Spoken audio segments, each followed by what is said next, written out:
Assalamualaikum warahmatullahi wabarakatuh. Alhamdulillah alladzi qad akhraja nata'ij al-fikri li arbabil hujjah. Asyhadu an la ilaha illallah wahdahu la syarika lah wa asyhadu anna sayyidana wa nabiyyana Muhammad sallallahu alaihi wasallam. Allahumma salli ala sayyidina Muhammad wa ala alihi wa sahbihi ajma'in. Baiklah, pertama sekali tasbihuna ala khairin jami'an.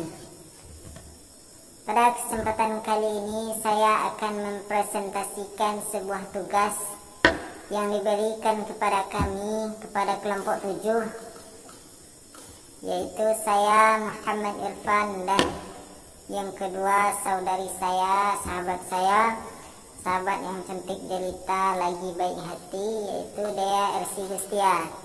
Tugas ini tentang sejarah peradaban Islam mengenai dinasti Safawiyah yang diberikan oleh dosen kami, yaitu Bapak Muhammad Nasir SSMA. Baiklah, langsung saja tanpa memperpanjang mukaddimah. Sejarah Daulah Safawiyah di Persia. Dinasti Safawiyah adalah salah satu dinasti terpenting dalam sejarah Iran. Dinasti ini merupakan salah satu negeri Persia terbesar semenjak penaklukan Muslim di Persia. Negeri ini juga menjadikan Islam Syiah sebagai agama resmi, sehingga menjadi salah satu titik penting dalam sejarah Muslim. Safawiyah berkuasa dari tahun 1501 hingga 1722, mengalami restorasi singkat dari tahun 1729 hingga 1736. Pada puncak kejayaannya, wilayah Safawiyah meliputi Iran, Azerbaijan, Armenia, sebagian besar Irak, Georgia, Afghanistan, Kaukasus dan sebagian Pakistan, Turkmenistan dan Turki. Safawiyah merupakan salah satu negeri Mesir Islam selain Utsmaniyah dan Mughal. Yang pertama, pembentukan pemerintahan. Daulah Safawiyah berasal dari sebuah gerakan tarekat yang berdiri di Ardabil, sebuah kota di Azerbaijan, Iran. Tarekat ini diberi nama Tarekat Safawiyah, didirikan pada waktu yang hampir bersamaan dengan Daulah Turki Utsmani di Asia Kecil. Nama Safawiyah diambil dari nama pendirinya, yaitu Safi ad-Din. Nama tersebut tetap dipertahankan sampai tarekat ini berubah menjadi gerakan politik, bahkan menjadi nama bagi daulah yang mereka dirikan, yaitu Daulah Safawiyah. Safi ad-Din adalah seseorang yang kaya dan memilih sufi sebagai jalan hidupnya. Ia keturunan Imam Syiah yang keenam, yaitu Musa al-Kadzim. Gurunya bernama Syekh Tajuddin Ibrahim al-Zahiri. Gurunya bernama Syekh Tajuddin Ibrahim al-Zahiri, yang dikenal dengan panggilan Zahid al-Ghailani karena prestasi dan ketekunannya dalam kehidupan tasawuf. Diambillah ia menjadi menantu oleh gurunya tersebut. Setelah guru sekaligus mertuanya wafat pada tahun 1301 Masehi, ia mendirikan tarekat yang bernama Safawiyah. Pengikut tarekat ini sangat teguh memegang ajaran agama.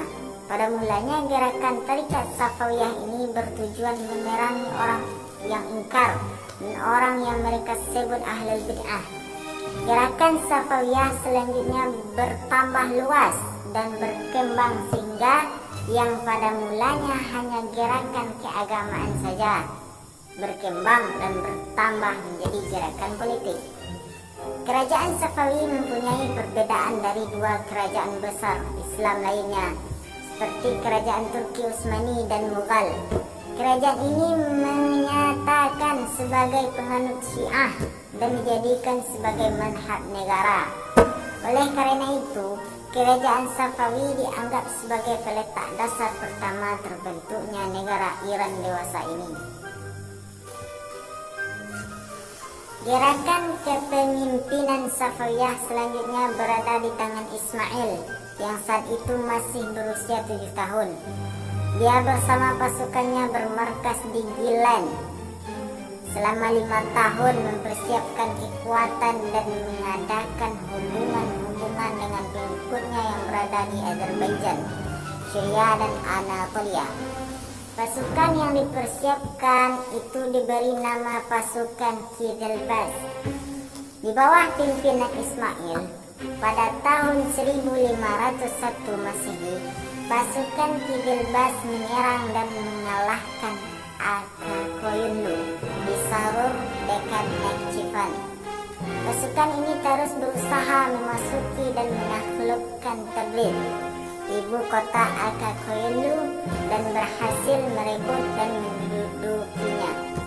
Di kota ini pada tahun 1501 Ismail memproklamirkan berdirinya Daulah Safawiyah dan dirinya sebagai raja pertama dengan ibu kotanya Tabriz. Maka dapat dilihat bahwa dalam tubuh organisasi Safawiyah terjadi perubahan seiring dengan adanya pergantian jabatan. Pada mulanya hanya sebuah organisasi yang mengorganisir anggotanya untuk meniti jalan hidup yang murni di bidang tasawuf, kemudian berubah menjadi gerakan keagamaan yang sangat berpengaruh di Persia.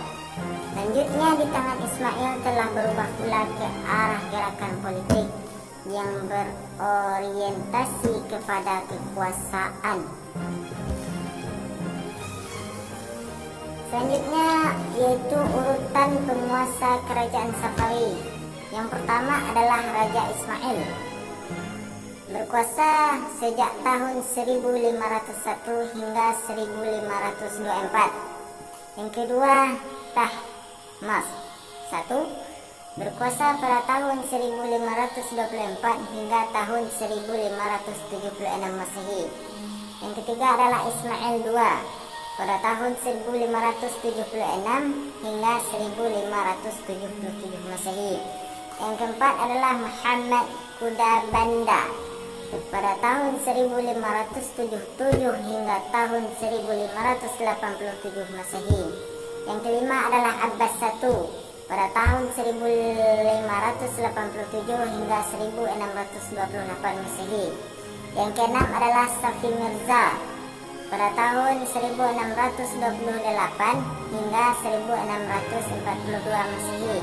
Yang ketujuh adalah Abbas II pada tahun 1642 hingga 1667 Masehi. Yang kedelapan rajanya adalah Sulaiman pada tahun 1667 sampai 1694 Masehi.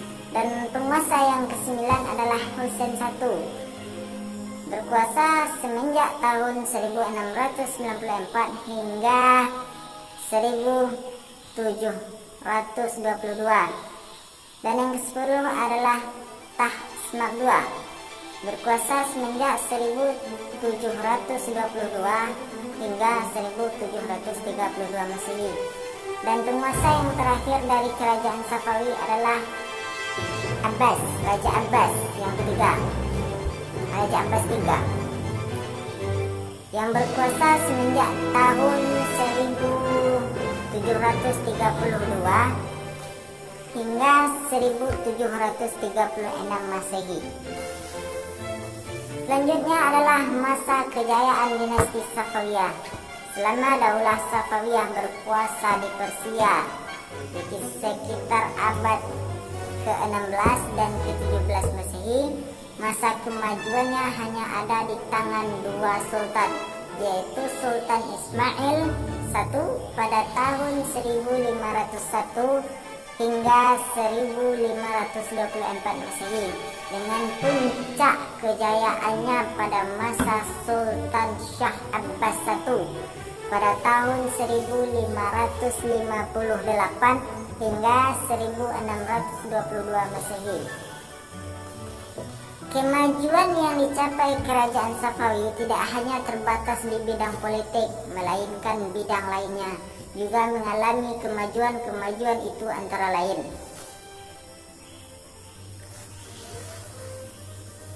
Apa saja kemajuan itu?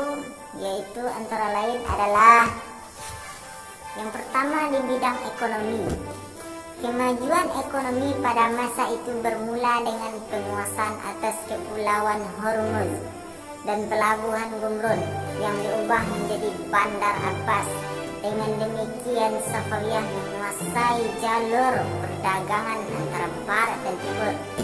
Di samping sektor perdagangan, Safawiyah juga mengalami kemajuan dalam bidang pertanian, terutama hasil pertanian dari daerah Bulan Sabit yang sangat subur. Dan yang kedua adalah bidang ilmu pengetahuan. Sepanjang sejarah Islam, Persia dikenal sebagai bangsa yang telah berperadaban tinggi dan berjasa mengembangkan ilmu pengetahuan.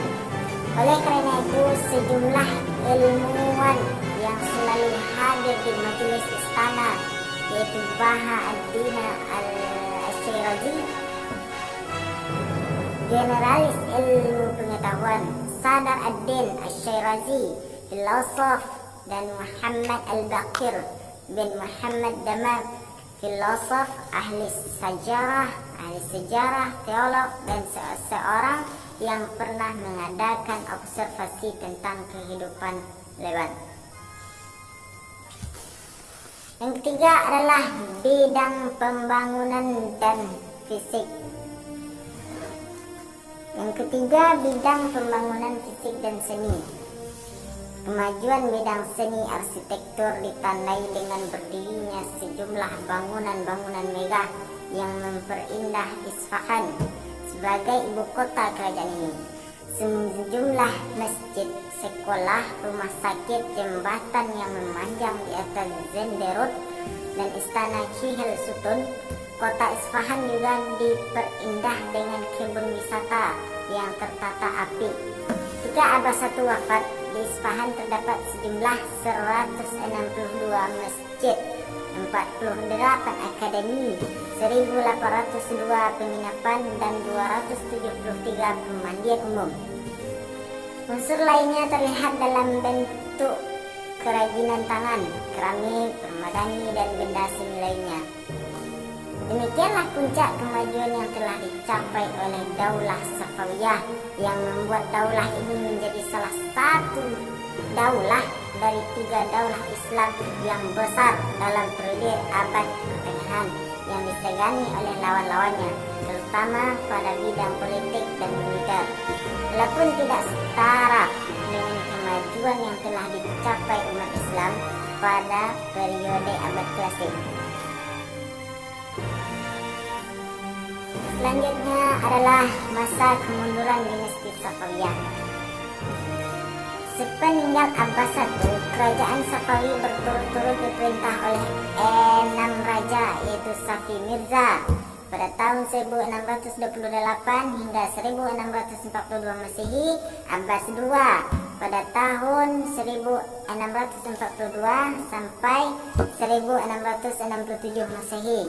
Yang ketiga Sulaiman 1667 hingga 1694 Masehi.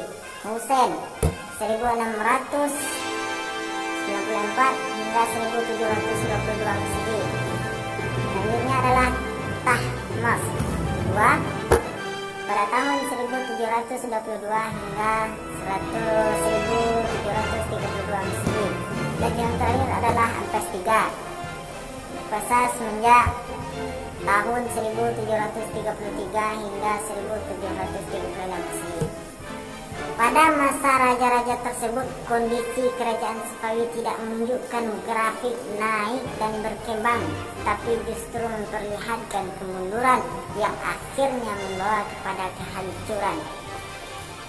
Raja Safi Mirza, cucu Abbas I, juga menjadi penyebab kemunduran Safawi karena dia seorang raja yang lemah dan sangat kejam terhadap pembesar-pembesar kerajaan. Di lain sisi dia juga seseorang pencemburu yang akhirnya mengakibatkan mundurnya kemajuan-kemajuan yang telah diperoleh dalam pemerintahan sebelumnya, yaitu pada masa pemerintahan Abbas I. Adapun sebab-sebab kemunduran dan kehancuran kerajaan Safawi adalah yang pertama karena adanya konflik yang berkepanjangan dengan kerajaan Utsmani. Berdirinya kerajaan Safawi yang bermadhab Syiah merupakan ancaman bagi kerajaan Utsmani, sehingga tidak pernah ada perdamaian antara dua kerajaan besar ini. Yang kedua, terjadinya dekadensi moral yang melanda sebagian pemimpin kerajaan Safawi, yang juga ikut mempercepat proses kehancuran kerajaan ini. Raja Sulaiman yang pecandu narkotik yang menyenangi kehidupan malam selama 7 tahun tidak pernah sekalipun menyempatkan diri menangani pemerintahan. Begitu pula dengan Sultan Hussein.